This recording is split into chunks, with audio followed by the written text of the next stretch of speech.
Halo semuanya, perkenalkan saya Alia Istiqlal Supita. Nah, pada video kali ini kita akan membahas mengenai teori-teori pembangunan. Nah, untuk itu yuk kita simak penjelasannya. Pokok pembahasan yang akan kita jelaskan dalam materi ini, yang pertama yaitu teori modernisasi, kedua teori ketergantungan, dan yang ketiga teori pasca ketergantungan. Teori modernisasi. Nah, teori modernisasi merupakan teori yang menekankan faktor manusia dan nilai-nilai budayanya sebagai pokok persoalan di dalam pembangunan. Nah, tiga teori modernisasi yang pertama yaitu teori Smelser tentang diferensiasi sosial, yang kedua teori Domar mengenai tabungan dan investasi, dan yang ketiga teori Rostov mengenai 5 tahap pembangunan. Smelser melihat pembangunan melalui 4 cara. Pertama, modernisasi teknologi, perubahan dari teknik tradisional kepada aplikasi ilmu pengetahuan. Kedua, pertanian komersial, dari pertanian subsistem menjadi pertanian ekspor. Yang ketiga, industrialisasi, dari penggunaan kekuatan hewan dan manusia menuju penggunaan tenaga mesin. Dan yang terakhir, urbanisasi, dari pergerakan pertanian dan perkampungan ke arah pertumbuhan pusat kota. Teori selanjutnya yaitu teori Hart-Domar terkait dengan tabungan dan investasi. Nah, teori ini mengartikan bahwa masalah pembangunan pada dasarnya merupakan masalah penambahan investasi modal. Jika di suatu negara ada modal, kemudian modalnya diinvestasikan, maka hasilnya adalah pembangunan ekonomi itu sendiri. Nah, dapat disimpulkan bahwa modal merupakan dasar utama dari sebuah pembangunan. Selanjutnya, teori Rostov mengenai 5 tahap pembangunan. Bagi Rostov, pembangunan merupakan proses yang bergerak dalam sebuah garis lurus, yaitu dari masyarakat yang terbelakang ke masyarakat yang lebih maju.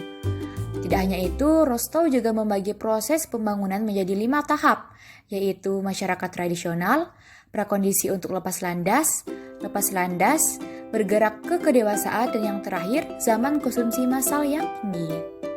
Masyarakat tradisional. Nah, perlu kalian ketahui, masyarakat zaman ini masih belum mengenal ilmu pengetahuan. Artinya mereka hanya mempercayai kepercayaan seperti animisme dan dinamisme. Selain itu, masyarakatnya juga cenderung bersifat statis, yang artinya kemajuan hanya berjalan sangat lambat. Selain itu, produksi mereka hanya digunakan untuk konsumsi, tidak ada investasi. Sehingga tahun ke tahun, pola kehidupan mereka tidak berubah. Tahap selanjutnya, prakondisi lepas landas, di mana kondisi ini terjadi karena ada campur tangan dari luar, artinya dari masyarakat yang sudah lebih maju. Selain itu, pada tahap ini juga telah meningkatnya tabungan masyarakat.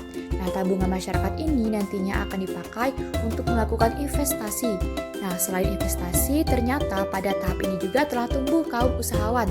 Dengan tumbuhnya kaum usahawan, maka akan menimbulkan lapangan pekerjaan. Berikutnya, tahap lepas landas. Periode ini ditandai dengan hilangnya hambatan yang menghalangi pertumbuhan ekonomi. Selain itu, tahap ini juga telah muncul teknik baru di dalam pertanian. Pertanian menjadi usaha komersial atau usaha utama untuk mencari keuntungan, bukan sekedar untuk konsumsi. Selain itu, tahap ini juga merupakan tahap yang kritis, di mana negara harus mampu secara otonomi membangun struktur ekonomi nasional yang kuat. Tahap keempat yaitu bergerak ke kedewasaan. Nah, pada tahap ini, industri berkembang dengan pesat.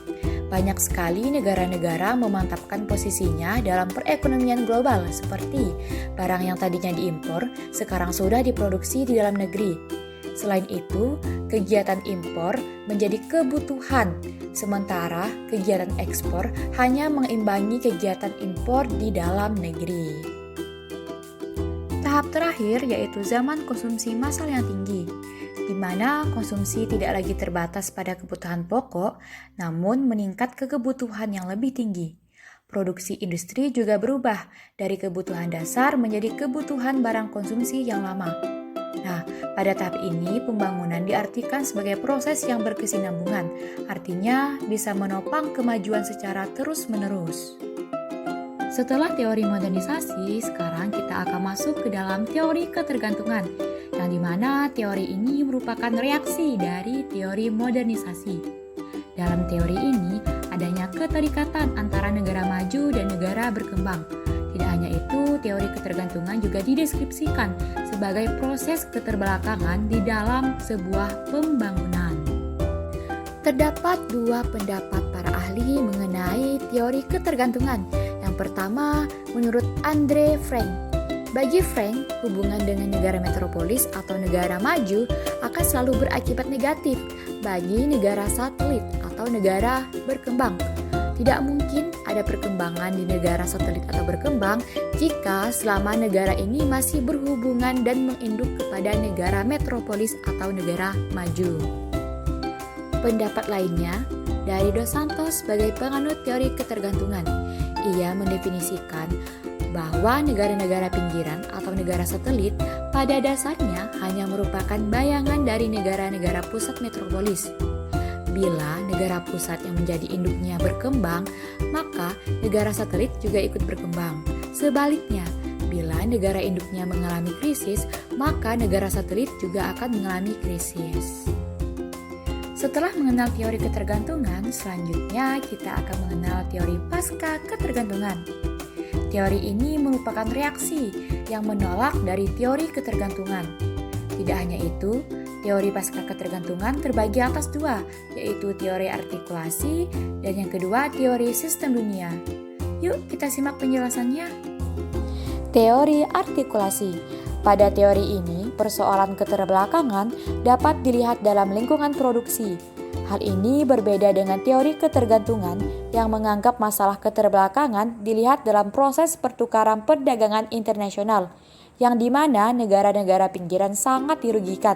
Tetapi menurut teori artikulasi, keterbelakangan dapat dilihat sebagai masalah struktur sosial politik dan ekonomi di negara yang bersangkutan.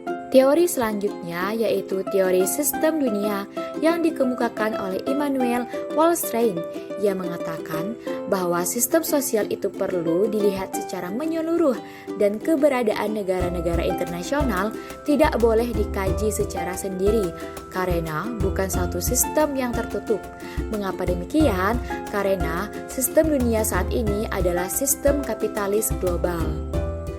Wallerstein membagi 3 kelompok negara, yaitu negara pusat, setengah pinggiran, dan pinggiran. Adapun perbedaan dari ketiga kelompok ini adalah kekuatan ekonomi dan politik dari masing kelompok. Jelas, yang paling kuat adalah negara pusat. Kelompok negara kuat, yaitu negara pusat, mengambil keuntungan yang paling banyak. Selanjutnya, negara setengah pinggiran mengambil keuntungan dari negara pinggiran yang merupakan pihak yang paling dieksploitasi. Dari ketiga teori tersebut dapat dijelaskan teori modernisasi melihat kemiskinan di negara dunia ketiga disebabkan oleh faktor internal.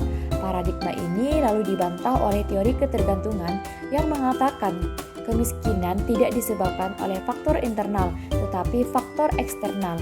Namun teori ini dibantah oleh teori pasca ketergantungan yang mengatakan bahwa dinamika perkembangan suatu negara sangat ditentukan oleh sistem dunia. Setelah menyimak penjelasan, sudah paham kan mengenai teori-teori pembangunan? Terima kasih sudah menyimak dengan baik. Kita kembali lagi di video selanjutnya. See you!